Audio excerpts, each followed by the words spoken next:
Salut à tous, je suis ravie de vous retrouver pour cette autre édition de Elle, votre magazine de promotion du genre et des droits de la femme sur la CRTV. C'est la mère de l'humanité. Elle a droit à cet égard à tout le respect qui lui est dû. Vous l'avez compris, aujourd'hui, votre magazine s'intéresse aux violences faites aux mères et plus généralement aux violences faites aux parents. Alors, que risque un enfant reconnu coupable de violence vis-à-vis de tout cet éclairage? Madame, c'est moi qui vous remercie. Sachez seulement que vous êtes les bienvenus chez nous. Je vous invite à présent à aller à la rencontre d'une jeune dame. Il s'agit de notre invitée du mois. Elle s'appelle Léontine Nkage Kamba et elle est, tenez-vous bien, docteur en mathématiques. Alors, quel a été son itinéraire pour obtenir ce prestigieux diplôme? Je vous laisse suivre ce portrait. Sa condition de femme ne l'a pas empêchée à percer le mystère des mathématiques. On peut même dire que c'est avec brio que Léontine Kagenkama a réussi ce pari. Nantie d'un doctorat en mathématiques, cette digne fille de l'Est passe aujourd'hui le plus clair de son temps à l'école normale supérieure de Yaoundé, où elle transmet son savoir en sa qualité de professeur.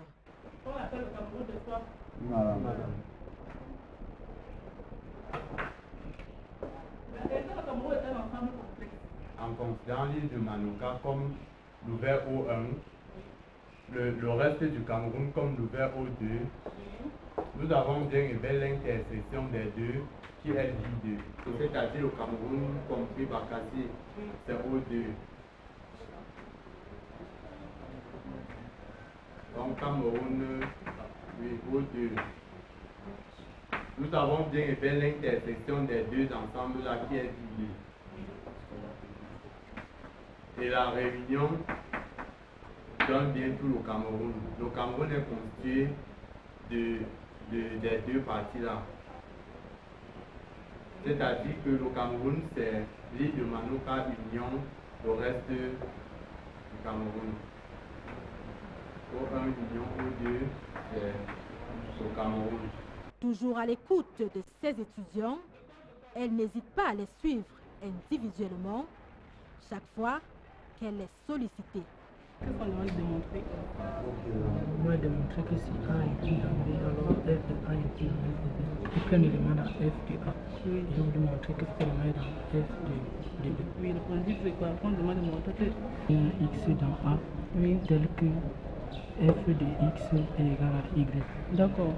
Déterminer les instruments locaux ou bien globaux et tout. Mais là, c'est pas qu'on apprenne.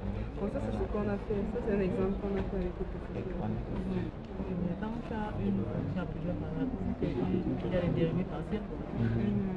Donc, tout ce moment, tu as vu les dérivés partiels. Tu n'as pas dérivé par rapport à chaque variable. Si c'est deux variables, si c'est Y, tu as fait les dérivés par rapport à X, les dérivés par rapport à Y. Une ambiance de sérénité qui ne peut que mettre en confiance ses futurs enseignants. Les cours de Mme Kage sont particulièrement intéressants dans la mesure où elle a cette faculté à prendre des exemples concrets sur des notions qu'on étudie, voire mieux nous expliquer ces notions-là. C'est ce qui m'a apprécié en fait, parce que ça me permet de ne plus voir ces notions comme des notions abstraites, mais comme des notions qui vont nous servir plus tard et qui sont bien utilisées dans la vie courante. Le fait qu'elle soit une femme ne vous dérange pas? Strictement pas. En fait, ça m'encourage même parce que ça prouve que les femmes sont aussi bien considérées et qu'elles sont valables. Moi, je pense que les cours de madame sont vraiment formidables parce qu'elle explique bien, elle prend son temps elle prend son temps, elle regarde si chacun a compris, elle ne passe pas sur une notion tant que tout le monde n'a pas compris. Et c'est franchement bien. Pour une femme, c'est bien et ça m'inspire vraiment. Ces cours sont bien parce que la dernière fois, elle a utilisé une méthode qui m'a permis de comprendre une notion. Elle a pris le cours, elle a pris une notion et elle m'a demandé de l'expliquer à mes camarades. Et ça a permis que non seulement je sois capable de m'exprimer et aussi de comprendre quelque chose. respectait la méthode. Et je souhaite qu'elle continue comme ça pour me permettre de sortir de la passion des mathématiques. Donc je crois que aussi, je suis aussi vraiment sidéré de voir une femme qui fait mathématiques aussi jeune comme elle. Et j'encourage aussi les autres jeunes filles à faire de la même manière. Et pourtant, il y a de cela 2 ans, lorsqu'elle débute sa carrière de professeur, il a fallu qu'elle fasse ses preuves pour gagner la confiance des étudiants. J'avoue qu'au début, c'était un peu, c'était un peu traumatisant et pour moi. Aujourd'hui, grâce à sa disponibilité, cette fille, Maka, est toujours bien entourée, même hors des salles de classe.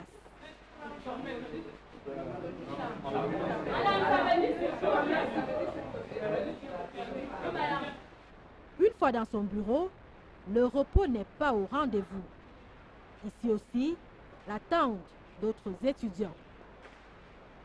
Dans ce bureau, transformé en salle de classe pour la circonstance, elle se consacre à l'encadrement de ses jeunes futurs collègues dans le cadre de leur mémoire de DIPES 2. Avec ses collègues également, elle a su s'imposer grâce à son travail. Maintenant, tout va bien. Moi, au début, il était un peu, disons que j'ai l'impression qu'il voulait voir exactement comment j'allais me débrouiller. Mais maintenant, je dis ça va, tout est revenu, tout est ça.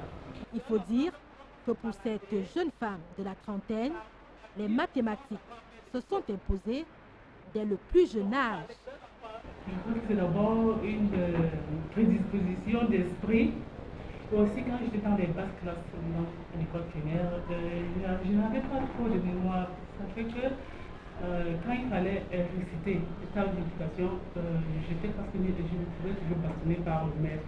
Alors je trouvais dans des processus pour pouvoir m'en sortir. Chaque fois, il fallait que je raisonne un tout petit peu pour avoir le résultat d'après. Je n'arrivais pas à réciter. Et à la classe de moyen 2, je comprenais bien les problèmes. Quand il fallait faire un problème, je m'en sortais. Pour parvenir à décrocher son doctorat en mathématiques, spécialité épidémiologie mathématique, le chemin fut long. Son itinéraire atypique l'a amené à parcourir plusieurs pays africains et européens. J'ai eu le bac au Cameroun. J'ai fait l'université de Douala pendant 10 ans. Quand il fallait au Mali, j'ai fait l'université de Douala. C'est là que j'ai obtenu la licence de la médecine. Suite à ça, il suis allé au Burkina Faso. J'ai fait un calcul scientifique. Ensuite, j'ai eu une bourse pour le Sénégal. Et c'est là-bas que j'ai une copie entre la France et le Sénégal. Entre l'université d'astronomie de Saint-Louis au Sénégal et l'université de Lorraine en France. J'ai obtenu le doctorat en. De tous ces voyages, cette aînée d'une fratrie d'une dizaine d'enfants aura gagné en expérience, et ce, sur plusieurs plans. Très accueillante, les manières sont d'une humilité sans pareil. Et là-bas, les femmes, du côté de la gente féminine, c'est un peu différent. Au Mali, on a encore cette culture de la femme qui se fait belle, la femme qui reste à la maison. C'est pas beaucoup trop ça. Pourtant, les Camerounaises, elles sont peut-être moins enfermées et peut-être elles ne font pas trop de choses pour plaire aux autres, mais elles sont beaucoup plus intéressantes ailleurs. Après le Mali, c'est le Sénégal, c'est à peu près le même peuple. Ce sont des pays de culture déjà musulmane, donc ce sont des gens assez réservés, qui ne s'exhibent pas beaucoup. De la façon un peu différente. Là-bas, les gens sont un peu plus ouverts, un peu plus libres. D'ailleurs, l'anecdote qui dit ce pays de Joringue, c'est vraiment ça qu'il faut pas. La façon, c'est un peu on te le donne. Le fait de s'être frotté à d'autres cultures d'ailleurs est aujourd'hui à la base des ambitions qu'elle nourrit pour la promotion de sa propre culture.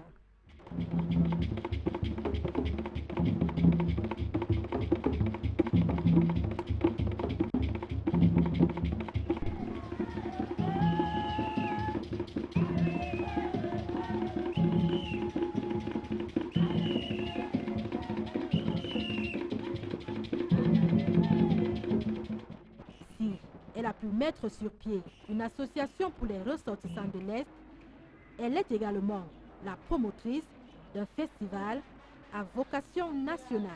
Déjà, j'aime la culture juste parce que déjà elle est belle. Et ensuite, il y a quelque chose qui se cache derrière la culture. Quelque chose de très gros, de très fort. La culture est l'âme d'un peuple. Quand un peuple a perdu sa culture, elle s'appauvrit.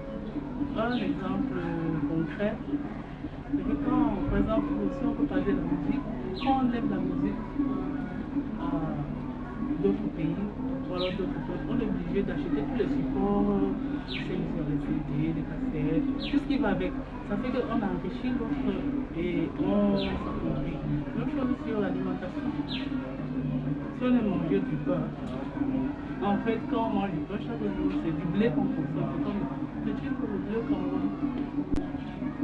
Ça fait qu'on passe le temps à enrichir les autres que s'enrichir.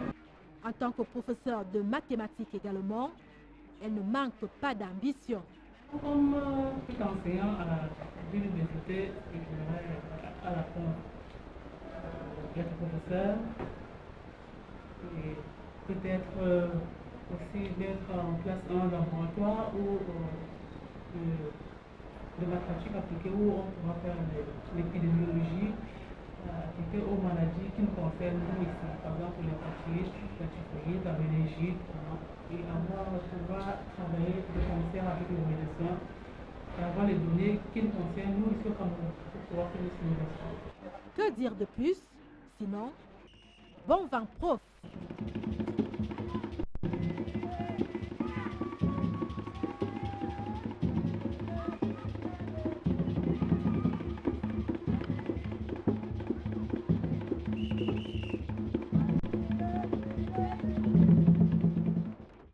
Léontine Nkage Nkamba n'excelle pas seulement en mathématiques. C'est également un fin cordon bleu. Dans la rubrique Le plat de l'invité, elle vous invite à déguster le Menkeli Ibo. Bon appétit! Pour un mets qui s'appelle le Menkeli Ibo. C'est un mets de la région de l'Est, spécialement du Royon. Donc c'est le peuple Maka qui en général mange de ce mets. Alors pour préparer ce mets, nous avons besoin des légumes qu'on appelle zom. On peut aussi le faire avec le polon. Là c'est le zom, cette espèce de légume là. On prend et on les trouve un peu partout au marché de livres. On les achète tout frais. Et maintenant il faut les enlever les feuilles, feuille par feuille. Voilà. On fait ceci.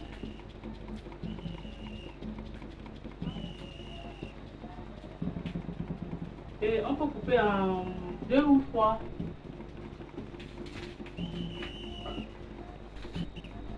Voilà, on reprend le petit enlevé.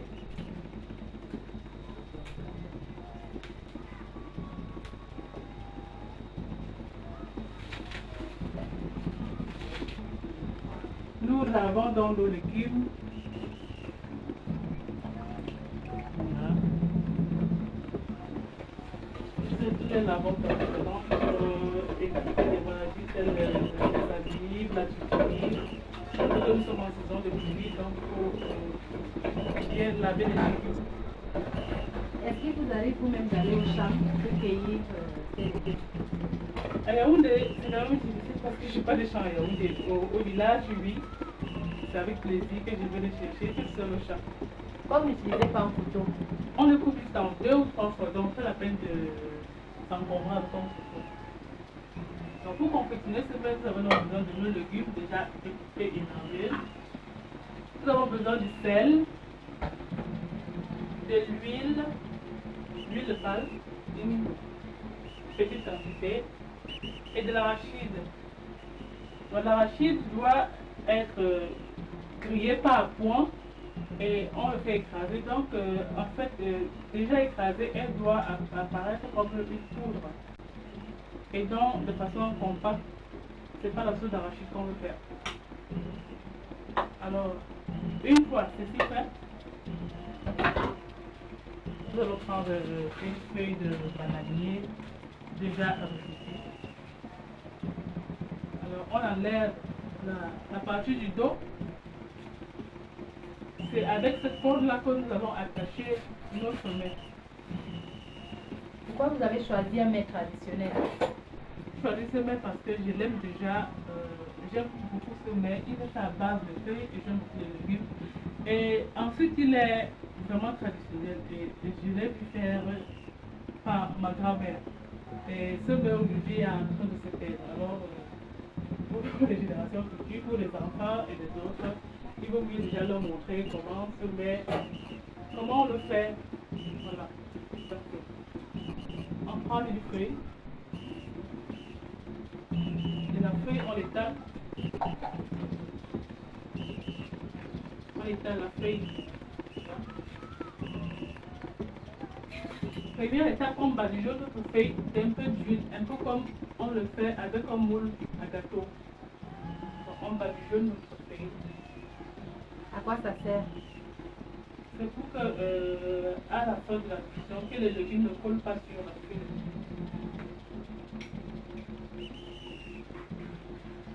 Voilà.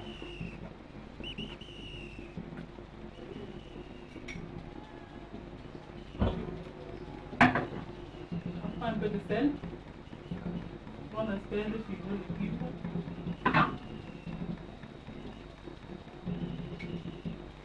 Et d'huile, ça dépend de la quantité des feuilles. On malasse. On malasse parce qu'on constate que l'huile s'est répandue un peu partout. Dans l'huile et le sel. Quand ceci est fait, on commence donc à confectionner notre gâteau spécial. Donc on prend des arachides. On asperge là, sur la feuille.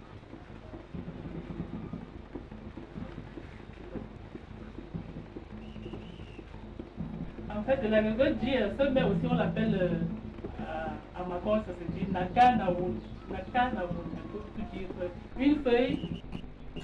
Une feuille des arachides. Donc, chaque fois qu'on met des arachides, on met des feuilles au-dessus. Vous n'y ajoutez pas du poisson, de la viande? À l'origine, on le faisait tout simple comme ça, juste des feuilles, des arachides, des huiles de palme. Mais peut-être qu'aujourd'hui, on peut en rajouter pour voir à quoi ça va ressembler. Mais à l'origine, c'était tout simple. Alors après la deuxième couche de feuilles, on met une autre couche d'arachide. Voilà. Et la dernière couche de feuilles.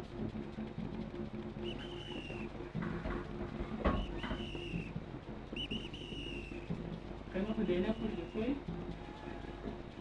on couvre le tout d'arachide.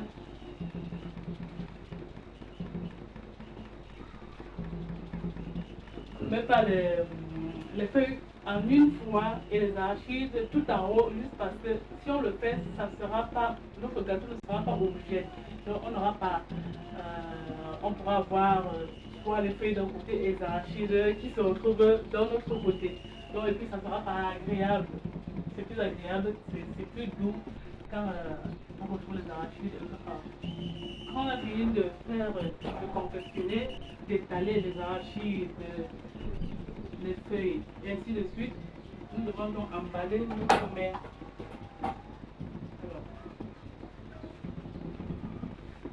On le plie, on plie notre feuille de bananier, donc et on donne notre sac.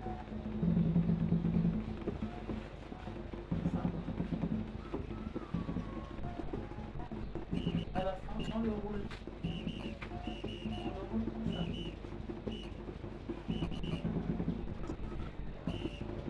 ça. la feuille de bananique, il faut la rechauffer avant, sinon elle se casse. Donc, il faut préalablement rechauffer notre feuille de bananique ou toute une autre feuille qui peut contenir le mètre.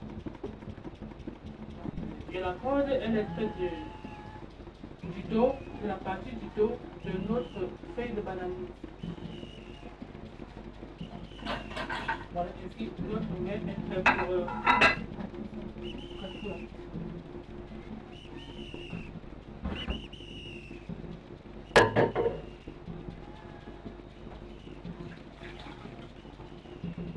la cuisson doit faire 1 heure de temps, minimum 1 heure de temps, pour être sûr que tout ira bien. Si on a une autre feuille, on la met d'abord tout au fond, ou alors avoir une espèce de plat, voilà. Mettre son plat tout au fond, pour éviter que la feuille se brûle au cas où on serait distrait que l'eau arrive, ça peut se brûler et puis voilà les dégâts.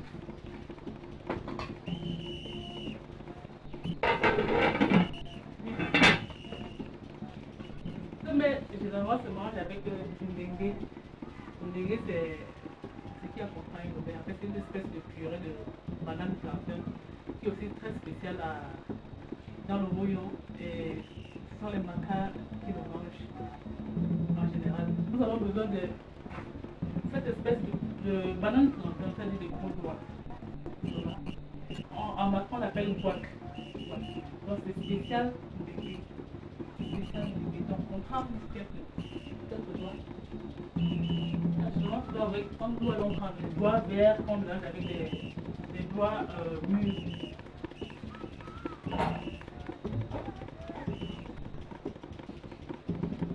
C'est toute une technique pour éplucher ceci. C'est pour qu'à la fin de la cuisson, puisqu'à la fin on doit tourner, on doit filer. Donc si on coupe mal, si on coupe de façon grossière, on aura du mal à filer et à rendre la pâte homogène. Donc il faut déjà couper ça en lamelles dès le départ. Alors, c'est pas difficile.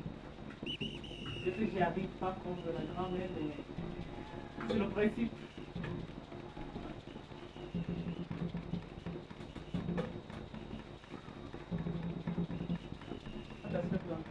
On l'a enlevé, on l'a grillé, avec ce bâton, on l'appelle ça macambi. Et après tout cela, le résultat est là. Ben là, nous avons notre bébé prêt à être construit. Pour le mail est là.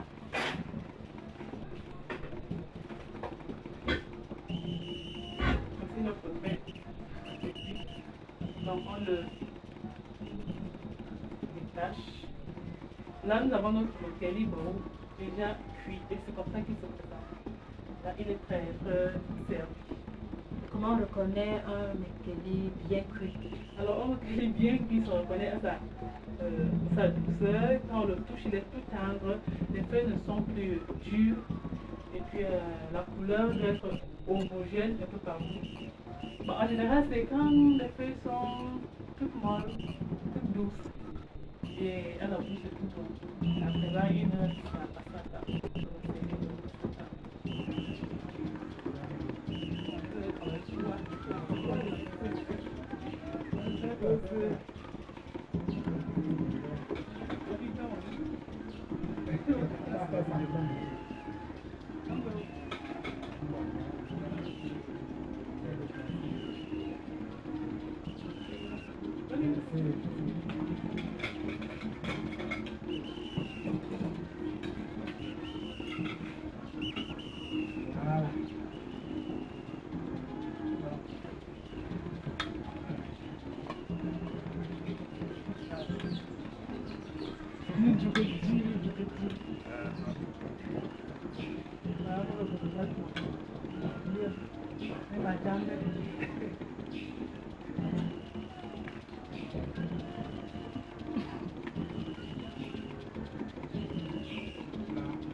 Ça passe?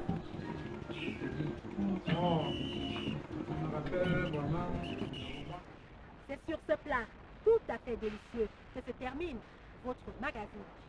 Elle, c'est bel et bien fini pour aujourd'hui. Il ne me reste plus qu'à vous dire merci de l'avoir suivi et prenez rendez-vous pour la prochaine fois. Merci, au revoir.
Une journée de travail comme une autre dans cette plantation de soja de Ngaoundéré. Dès les aurores, les employés sont au travail. C'est la période des récoltes, après de longs mois de labeur. Dans le feu de l'action, cette machine agricole, mieux adaptée à la production des céréales. Elle récolte, elle bat, elle sépare les grains des déchets et puis elle renvoie les grains finis pour le stockage directement. Cet engin nous permet d'aller très vite. Il y a la précision dans la sélection des graines parce que les grains qui en sortent sont sains purs. Il n'y aura pas de tamisage à faire après. C'est ici à Mogodé, dans la localité de Mokolo, région de l'extrême nord, que l'aventure de la production du soja au Cameroun démarre.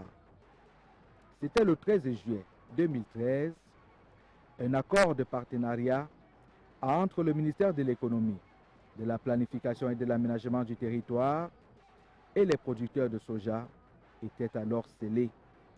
L'agropole de Mogodé était né. Une demi-centaine de membres, des paysans pour l'essentiel. Objectif, accroître la production et améliorer le rendement des exploitations agricoles. La culture du soja passe par plusieurs étapes. La déforestation pour faciliter l'utilisation des machines agricoles, le labour, le traitement du sol, le sémage et enfin la récolte. Un investissement lourd qui nécessite la mobilisation d'importants moyens financiers. Le must, c'est avec cette machine agricole, une moissonneuse batteuse d'origine brésilienne. Elle permet en une fois les différentes tâches de la production. Nous sommes dans le champ de l'émergence, à la suite de l'initiateur de grandes ambitions, de grandes réalisations et de l'émergence au Cameroun. J'ai nommé son Excellence le président Paul Biya. Nous sommes en train de récolter du soja. Donc, après la déforestation, nous sommes à la production en passant par l'aménagement des terres. Cet appareil est la moissonneuse batteuse de dernière génération brésilienne. Elle fait 40 tonnes de soja par jour, de quoi faire 1000 hectares au cours du mois.